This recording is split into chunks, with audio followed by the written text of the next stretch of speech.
Qatar पे जो attack हुआ, आपने देखा आज प्राइम मिनिस्टर शहबाज शरीफ साहब जो हैं वो भी कतर के एक दिन के विजिट पे गए हैं, और कई जगह में देख रही थी सोशल मीडिया पे लोग इस तरह के ऑफर्स भी कर रहे हैं कि जी पाकिस्तान के साथ उन्हें कोई डील कर लेनी चाहिए ताकि हम उनकी एयर स्पेस को प्रोटेक्शन दे सकें या प्रोटेक्ट कर सकें। तो सर आपको लगता है कि पाकिस्तान इतना स्ट्रांग है कि वो कतर को हिफाजत दे सके? हम तो अपनी नहीं कर पाए जब भारत ने अटैक किया था, और वो जैसे कहना चाहिए 11 जगह पर हमें हमारे यहाँ अटैक करके चले गए। तो इस किस्म की ऑफर देना और फिर इस वक्त इनका ये विजिट जो है ये कितना इंपॉर्टेंट है। और इजराइल ने जो अटैक किया, अमेरिका उसके साथ ही दिखाई दे रहा है इस वक्त। ये आप क्या चेंजेस देख रहे हैं इस वक्त डिफरेंट कंट्रीज के अंदर? जी, हमारे प्राइम मिनिस्टर साहब को ये पता होगा कि मिडिल ईस्ट में सबसे बड़ी अमेरिकन बेस जो है वो कतर में है। तो हम क्या ऐसी सिक्योरिटी देंगे जो अमेरिकन नहीं दे सकते? नेतन्याहू जो कि प्राइम मिनिस्टर ऑफ इजराइल हैं, उन्होंने फिर वार्निंग दी है कतर को कि वो फिर हमला करेंगे कतर के ऊपर अगर आप लोगों ने इन इस्लामिक टेररिस्ट को ख़त्म ना किया। उन्होंने कहा कि जैसे अमेरिका ने 9/11 के बाद पाकिस्तान में भी हमला किया था और उन्होंने उसामा बिन लादेन को एबटाबाद में कत्ल किया था, हिट किया था, हम भी हर मुल्क जाएंगे जहां जहां ऐसे दहशतगर्द जो छुपे हुए हैं और जो हमला करते हैं इजराइल के ऊपर। Now this is a fresh warning, this is a fresh warning. अब सवाल यह है कि कतर कैसे रिस्पॉन्ड करेगा। कतर का जो डिफेंस बजट है वो $14 अरब है। $14 अरब का डिफेंस बजट वाला जो मुल्क है, अब पाकिस्तान को आप देखें, हमारा डिफेंस बजट तो इतना नहीं है। we stand nowhere in front of Qatar. हम कतर के सामने तो कहीं नहीं खड़े हुए कि खड़े हुए हैं, हम कहीं नहीं खड़े हुए कतर के सामने। इसराइल ने कतर पर हमला किया। आपको पता है कि अमीर कतर ने डोनाल्ड ट्रंप को फोन किया और बड़े गुस्से से इजहार किया कि आपने हमला क्यों नहीं रोका। और आगे डोनाल्ड ट्रंप ने कहा कि इसराइल ने हमें बताया ही थोड़ी देर पहले था, तो उस वक्त हमला रोकना नामुमकिन था। ये बड़ा भोंडा सा जवाब था और साथ अशोर किया कि दोबारा आपकी सरजमीन पर हमला नहीं होगा। अब जाहिर सी बात है, ऐसी सूरत हाल के अंदर इंसान क्या सोचता है कि अगला बंदा झूठ बोल रहा है। बिल्कुल, उसकी रीज़न ये है कि अमेरिका ये हमला रोक सकता था। उसके डिफेंस से उसको किसी को बताने की जरूरत नहीं। डिफेंस सिस्टम दुनिया के सबसे बेहतरीन थे। अब जरा सुनिए इसराइल ने क्या कहा। नेतन्याहू आया है, उसने ये मनाजिर देखिए, हंगामी खिताब किया है कतर से। ये बड़ा हैरान कुन था, ये उसकी आवाम से नहीं था, ये कतर से हंगामी खिताब था। तो इजराइल और हमास की वॉर कब से चल रही है, पर हुआ कुछ ऐसा है कि इजराइल ने कतर में बैठे हुए हमास के आतंकवादियों को तो मार गिराया। उसके बाद में पाकिस्तान मीडिया को जब ये पता चला तो पाकिस्तान मीडिया बौखलाई हुई थी। और जब ये पता चला कि भारत इजराइल के साथ अभी भी डट के खड़ा है, कतर के ऊपर हुए अटैक को कंडेम नहीं कर रहा, यहाँ तक ये तक नहीं कह रहा कि ये गलत किया है इजराइल ने, तो पाकिस्तान मीडिया चिढ़ गई। उसके बाद भारत पर बहुत सारे आरोप लगाए, बहुत सारी चीजें कही, पर भारत टस से मस नहीं हुआ। और पाकिस्तान मीडिया अब यह कहना शुरू कर दिया है कि कहीं ना कहीं इजराइल के पीछे भारत खड़ा है और भारत इतना टस से मस नहीं हो रहा है। इसका मतलब इजराइल को कहीं ना कहीं अमेरिका के बाद ज्यादा सपोर्ट मिल रहा है, तो वो भारत से है। और यहाँ पे कहीं ना कहीं ये कतर में हुए हमले के पीछे भी भारत का भी हाथ कहीं ना कहीं इजराइल के पीछे है। आइए दोस्तों, पाकिस्तान मीडिया इस बारे में क्या कुछ कह रही है, सुनते हैं। आज पाकिस्तान के वजीर आजम जो हैं वो कतर गए हैं और उनको कह रहे हैं कि भाई हम आपके साथ हैं। पाकिस्तान एक एक्स्ट्राऑर्डिनरी सेशन जो कि अरब लीग और इस OIC जो बुला रही है उसका को कन्वीनियर भी बनना चाहता है, इन केस वो कहते हैं। तो अब ऑप्शंस क्या हैं? अमेरिका जो है वो तो उसने ये कहा है कि हम ये दोबारा ऐसे नहीं होगा, इट वोंट हैपन अगेन। ये उन्होंने कहा है हम दोबारा ऐसे नहीं होगा, हम माजरत चाहते हैं। अब इसका मतलब यही है ना कि क्या इजरायली गारंटी देते हैं कि हम ऐसे, एक दिन अमेरिकी सदर कह रहा है ऐसा नहीं होगा, दूसरे दिन बेंजामिन नेतन्याहू कह रहा है मैं फिर मारूंगा तुम्हें। समझ रहे हैं? बिकॉज उनको पता है कतर कर ही कुछ नहीं सकता। Qatar can not do anything, Qatar doesn't have any capability. Qatar की कोई कैपेबिलिटी नहीं है। मुझे ये समझ नहीं आती I am unable to understand this, frankly speaking.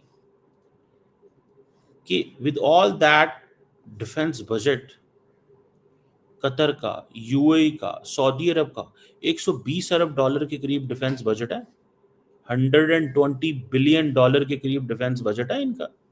Qatar का सिर्फ 23 अरब डॉलर, सॉरी इजराइल का सिर्फ 23-24 इतना बजट है इनका। एंड लुक वो किस तरह जब उनका दिल करता है, जिसको दिल करता है पूरे मिडल ईस्ट के अंदर मारते हैं और आगे से उठता भी नहीं, बात भी नहीं करता। कोई ये भी नहीं कहता कि हाँ भैया मैं इसका जवाब दूंगा। Nobody says this. Nobody has ever said this.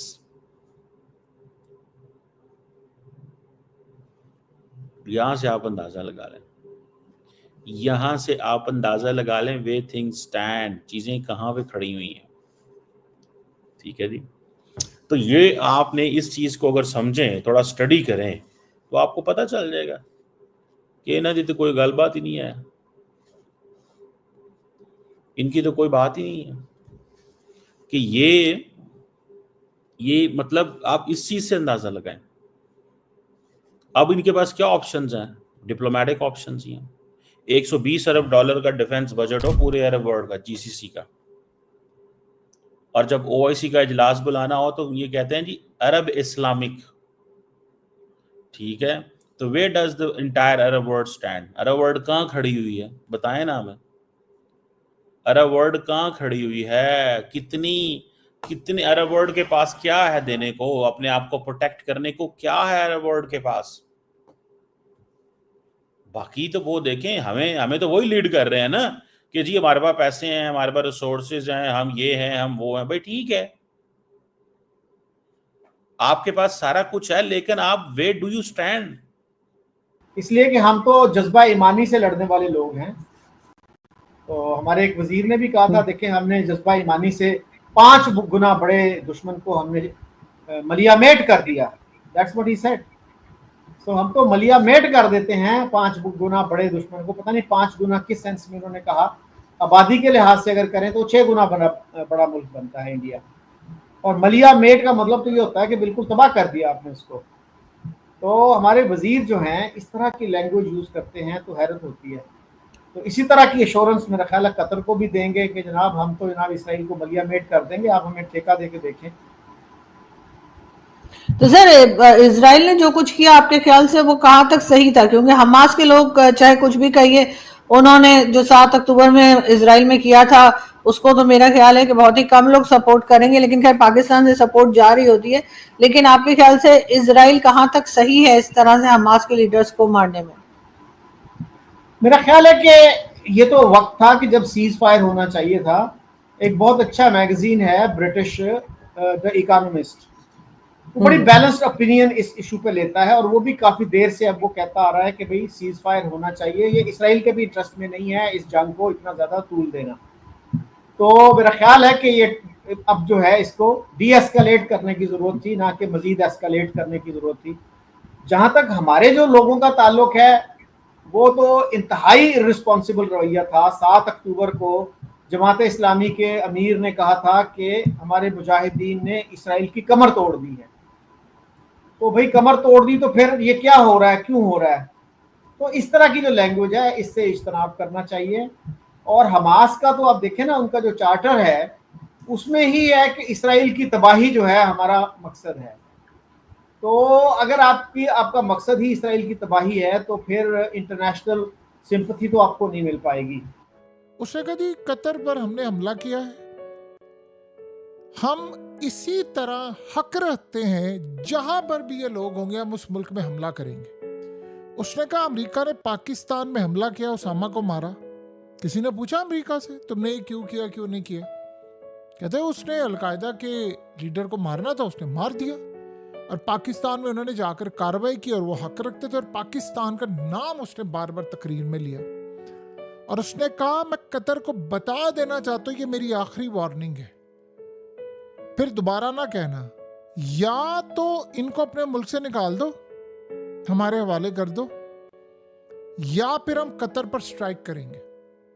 और इस पर उसने अपनी तकरीर का इख्तिताम कर दिया।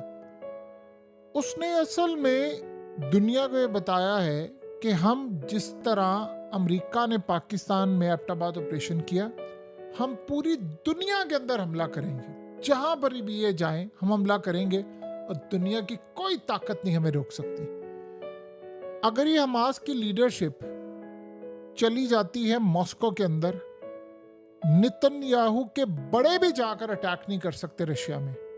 अगर ये हमास की लीडरशिप चाइना जाती है तो इसराइल क्या पूरी दुनिया भी एक हो जाए तो ये बीजिंग पर अटैक नहीं कर सकते। इसराइल ने सीधा सिंपल सा कह दिया है।